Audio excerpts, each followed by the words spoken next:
नमस्कार, मी Sunita बुरकुल cooking with Sunita बुरकुल मध्ये तुम्हा सगळ्यांचं खूप खूप स्वागत आहे। आज आपण हिवाळा स्पेशल मस्त छान असं नाचणीचं आंबील करतोय। पारंपरिक पद्धतीचं आपलं हे नाचणीचं आंबील आहे, खूप छान टेस्टी लागतं आणि मेन म्हणजे बनवायला खूप सोपं आहे आणि तेवढंच आपल्या शरीराला खूप थंडावा देणार आहे। जे आपले पारंपरिक पदार्थ असतात ते खूप छान असतात आणि आपल्या शरीरासाठी हेल्दी असतात। चला तर मग रेसिपीला सुरुवात करू। आपण नाचणीचं आंबील बनवतोय, त्यासाठी इथे मी एक कढई ठेवलेली आहे। त्याच्यामध्ये 1 चमचा मी नाचणीचं पीठ घेतलेलं होतं। हे बघा, असं पारंपरिक पद्धतीमध्ये हे नाचणीचं पीठ आहे ना, आदल्या दिवशी रात्रीला भिजवून ठेवतात, म्हणजे मग नाचणी छान अशी तयार होते।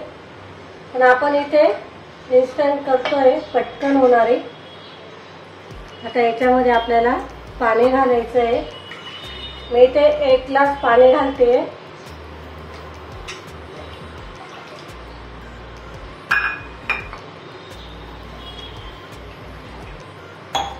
बघा, 1 ग्लास पाणी घातलेलं आहे। अजून आपण गॅस चालू नाही केलेला आहे। त्याच्यामध्ये आपल्याला चवीनुसार मीठ टाकायचं, हिंग, जिरा पावडर थोडीशी, आणि इथे हिरवी मिरची कापून घेतलेली आहे। ही तुम्ही तुमच्या आवडीनुसार टाका। यामध्ये आपल्याला लसूण आहे ना, मी 1 लसूणची पाकळी घेतलेली आहे, ती अशी किसून टाकायची आहे। तुम्ही इथे ठेचून पण टाकू शकता,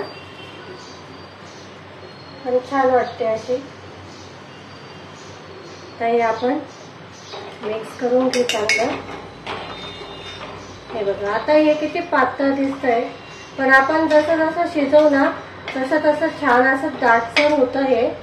आता आपण इथे गॅस चालू करू आणि याला छान असं शिजवून घ्यायचंय।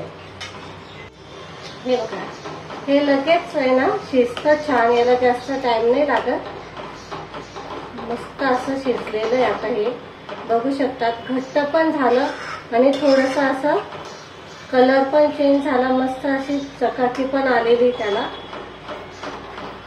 अजून 1-2 मिनिट आपण शिजवून घेऊ आणि मग हे आपल्याला रूम टेम्परेचर वरतीच थंड करून घ्यायचंय, फ्रीज मध्ये नाही, बाहेरच पंख्याखाली मस्त छान असं थंड करून घेऊ आपण हे। बघा, इथे आता आपण ताक टाकते। मी हे घरी बनवलेलं ताक आहे, त्याच्यामुळे छान असं थंड आणि छान असं फेटून घ्यायचं। हे बघा, हे पूर्ण थंड झालेलं आहे आपलं मिश्रण।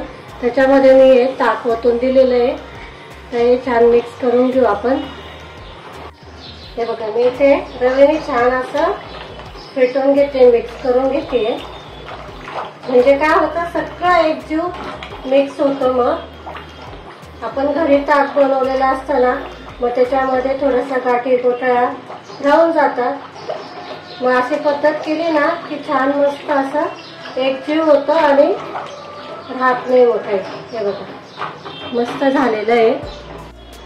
बघा, इथे छान असं आपलं आंबील बनवून तयार आहे। बघा, वरतून मी थोडीशी कोथिंबीर टाकते गार्निशिंगसाठी। खूप छान टेस्टी आणि हेल्दी रेसिपी आहे, नक्की करून बघा तुम्ही, तुम्हालाही नक्की आवडेल। जे डाएट करत असेल ना त्यांच्यासाठी तर खूप म्हणजे खूप उपयुक्त आहे। बघा, इथे छान असं आपलं पारंपरिक पद्धतीचं आंबील बनवून तयार झाले। खूप छान टेस्टी लागतं आणि मेन म्हणजे हेल्दी। हिवाळ्यामध्ये उन्हाळ्यामध्ये आपल्याला शरीराला आतून थंडावा देणारं खूप छान अशी आपली पारंपरिक रेसिपी आहे। रेसिपी जर तुम्हाला आवडली असेल तर लाईक, शेअर आणि सबस्क्राईब करायला अजिबात विसरू नका। अशाच नवीन रेसिपी सोबत आपण पुन्हा भेटू, तोपर्यंत नमस्कार।